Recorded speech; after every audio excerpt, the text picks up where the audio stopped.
بسم اللہ الرحمن الرحیم نحمدہ و نصلی علی رسول الکریم۔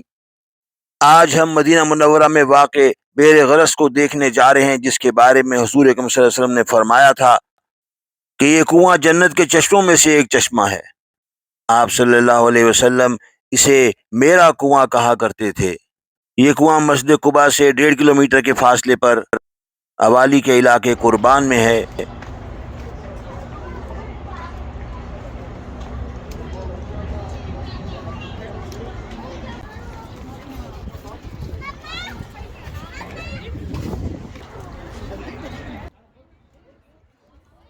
اس تاریخی کنویں کے بارے میں کہا جاتا ہے کہ یہ مالک بن نحات، جو کہ حضرت سعد بن خیثمہ کے دادا تھے، یہ انہوں نے کھدوایا تھا، اور عہد رسالت میں حضرت سعد بن خیثمہ ہی کی ملکیت میں تھا۔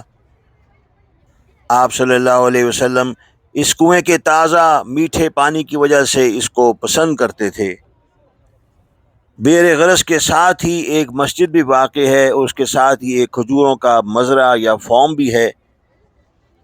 یہ آپ دیکھ رہے ہیں کہ اب ماشاءاللہ بہت اچھی رینوویشن کی گئی ہے، اور یہاں بڑی رونق، چہل پہل اور لہر بہر نظر آتی ہے۔ اور اس کے علاوہ ایک پوائنٹس بھی بنا دیے گئے ہیں کہ جہاں سے پانی جو ہے بھرا جا سکتا ہے، اور یہ بھی انشاءاللہ ہم دیکھیں گے۔ اور اب باہر جو ہے نا پھر لوگ اپنی جو مقامی لوگ ہیں کھجوریں اور گیلن پانی کے لیے لے کے وہاں سوکھیوں میں اور گاڑیوں میں لے کے کھڑے رہتے ہیں، اور کچھ ٹھیلے بھی بنا لیے انہوں نے۔ تو وہ یہ اس لیے کہ مطلب تاکہ جو لوگ آئیں ان کو وہاں سے خالی گیلن مل سکیں، اور وہ اس میں پانی بھر کے لے جائیں۔ اور کنواں جو ہے اس کے ارد گرد جو ہے وہ جالی ہے، اور ساتھ مسجد بھی ہے۔ بئر غرس کے بالکل ساتھ آگے کر کے اشار علی بن طالب پر، جو کہ اوالی میں ہے، وہیں پہ بئر سلمان فارسی اور حضرت سلمان فارسی کا مزرعہ یا کھجوروں کا فارم بھی ہے، قدیم فارم۔ اور یہ آپ اندرونی منظر دیکھ رہے ہیں اس پیارے پیارے کنویں کا، جو حضور اکرم صلی اللہ علیہ وسلم کو بہت پسند تھا، اور جسے آپ نے جو آپ کے بقول سب سے میٹھے پانی کا حامل تھا۔ اور یہ آپ دیکھ رہے ہیں کہ قدیم جو پتھر ہیں، وولکینک راک سے بنے ہوئے پتھر جو ہیں، یہ جو کنویں کی دیوار ہے اس کے گردا گرد لگے ہوئے ہیں۔ ماشاء اللہ، سبحان اللہ۔ یہ ایک پتھر عہد رسالت میں آپ صلی اللہ علیہ وسلم کے زمانے کے ہیں، اور یہ خوبصورت کنواں آج بھی مدینہ منورہ میں موجود ہے۔ اور یہ دیکھیے کہ باولی کی طرز پر اس میں سیڑھیاں بھی لگائی گئی ہیں۔ سمہودی رحمۃ اللہ علیہ نے لکھا ہے کہ اسے خواجہ حسین بن الجواد المحسن نامی شخص نے مرمت کروایا تھا اس کی، اور اس کے نواح میں 882 ہجری میں ایک باغ بھی بنوایا گیا تھا، اور اس کے علاوہ پانی کی سطح تک پہنچنے کے لیے اس میں ایک زینہ بھی لگایا گیا تھا، جو ابھی آپ نے دیکھا ہے، اور اسے فی سبیل اللہ وقف کر دیا گیا تھا۔ اور اس کنویں کا ذکر جو ہے بہت سے مورخین جو مدینہ منورہ میں گاہے بگاہے آتے رہے، انہوں نے اس کا ذکر کیا ہے۔ اور حضرت علی ابن ابی طالب رضی اللہ تعالی عنہ سے مروی ہے کہ آپ صلی اللہ علیہ وسلم نے ارشاد فرمایا تھا کہ جب ان کا انتقال ہو جائے تو بئر غرس سے 7 مشکیزیں لا کر اس کے پانی سے انہیں غسل دیا جائے، اور ایسا ہی کیا گیا۔ حضرت باقر بن زین العابدین رضی اللہ عنہ سے مروی ہے کہ آپ صلی اللہ علیہ وسلم کو غسل دیتے وقت 3 بار نہلایا گیا تھا، اور آپ صلی اللہ علیہ وسلم کو قمیض میں ہی غسل دیا گیا تھا، اور جو پانی غسل کے لیے استعمال ہوا تھا وہ بئر غرس سے لایا گیا تھا۔ آپ صلی اللہ علیہ وسلم اس کنویں کا پانی پیا کرتے تھے اور اس سے وضو بھی کیا۔ حضرت سعید بن رکیش رضی اللہ تعالیٰ عنہ سے مروی ہے کہ آپ صلی اللہ علیہ وسلم نے بئر الغرس کے پانی سے وضو فرمایا اور باقی ماندہ پانی اسی کنویں میں واپس لوٹا دیا۔ یہ تاریخی کنواں وادی بطحان کے کنارے واقع ہے۔ ابن زبالہ کے قول کے مطابق ایک مرتبہ رسول اللہ صلی اللہ علیہ وسلم بئر غرس پر تشریف فرما ہوئے اور پانی کا ایک ڈول لانے کا فرمایا، جس کی تعمیل کی گئی، اور آپ صلی اللہ علیہ وسلم نے اس سے وضو فرمایا اور ڈول میں باقی پانی کو اسی کنویں میں انڈیل دیا۔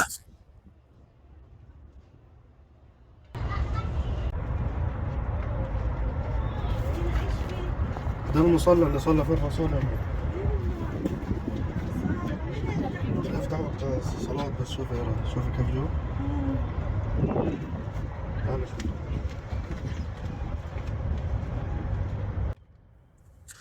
اور آپ دیکھ رہے ہیں کہ اس تاریخی کنویں کے بالکل پیچھے مسجد ہے، اور یہ مسجد کا اندرونی منظر،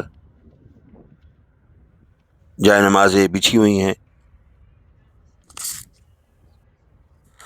آپ صلی اللہ علیہ وسلم کے لیے کبھی بیر غرس اور کبھی بیر سقیہ سے پانی لایا جاتا تھا، اور جب آپ حضرت ابو ایوب انصاری رضی اللہ عنہ کے یہاں مقیم تھے تو آپ کے لیے بیر ابی انس کے کنویں سے پانی لایا جاتا تھا۔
رچرڈ برٹن نامی سیاح نے جو 1850 کے عشرے میں یہاں آیا تھا، اس نے بھی اس کنویں کا ذکر اپنی کتاب میں کیا ہے۔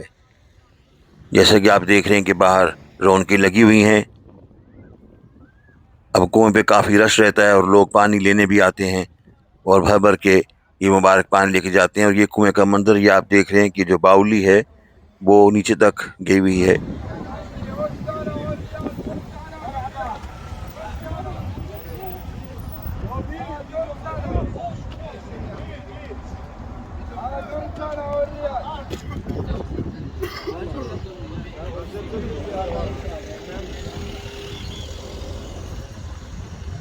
هذا في أشعراء. هنا ما في شيء. الحمد لله، اهلا وسهلا بكم في المدينه. الله يلا حيا الله يسلمك. جده. مرحبا.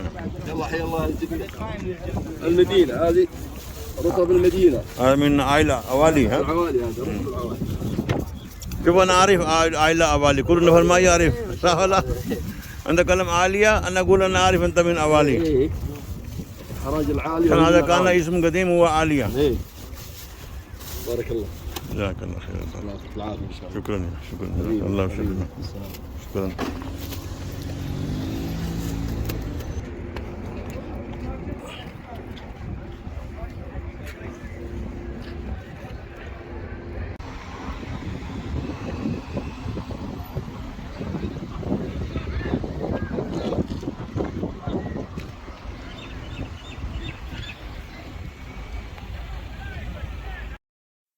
جب آپ صلی اللہ علیہ وسلم کا وصال ہوا تو اس وقت اسی کنویں سے پانی لے جایا گیا تھا، اور آپ صلی اللہ علیہ وسلم کو غسل دینے والوں میں حضرت علی ابن ابی طالب رضی اللہ عنہ، حضرت عباس بن عبد المطلب رضی اللہ عنہ، حضرت فضل بن العباس رضی اللہ عنہ، اور قسم بن العباس رضی اللہ عنہ، اسامہ بن زید رضی اللہ عنہ، اور شکران نامی جو خادم خاص تھے آپ صلی اللہ علیہ وسلم کے، وہ سب شامل تھے۔ غسل کے بعد آپ صلی اللہ علیہ وسلم کو 3 کپڑوں کا کفن پہنایا گیا۔ تدفین جو ہے وہ بدھ کی رات کو ہوئی۔ ابن اسحاق کے مطابق حضرت عائشہ رضی اللہ عنہا فرماتی ہیں کہ جوف اللیل من لیلۃ الاربعاء میں تدفین ہوئی۔ ابن اسحاق کی سیرت نبویہ کے مطابق کان الذین نزلوا فی قبر رسول اللہ صلی اللہ علیہ وسلم علی بن ابی طالب والفضل بن عباس وقسم بن عباس وشقران، جو کہ آپ صلی اللہ علیہ وسلم کے خادم تھے۔ اب ہم واپس جا رہے ہیں اور آپ دیکھ رہے ہیں کہ لہلہاتے ہوئے کھجوروں کے درخت، اور یہ بہار آئی ہوئی ہے، ہر وقت بہار کا سما ہوتا ہے، سما رہتا ہے مدینہ منورہ میں۔ اس کے ساتھ ہی ڈاکٹر محمد سعید کریم بیبانی کو اجازت دیجیے اور میرے چینل کی ویڈیوز دیکھتے رہا کریں۔ بہت بہت شکریہ، جزاک اللہ خیر۔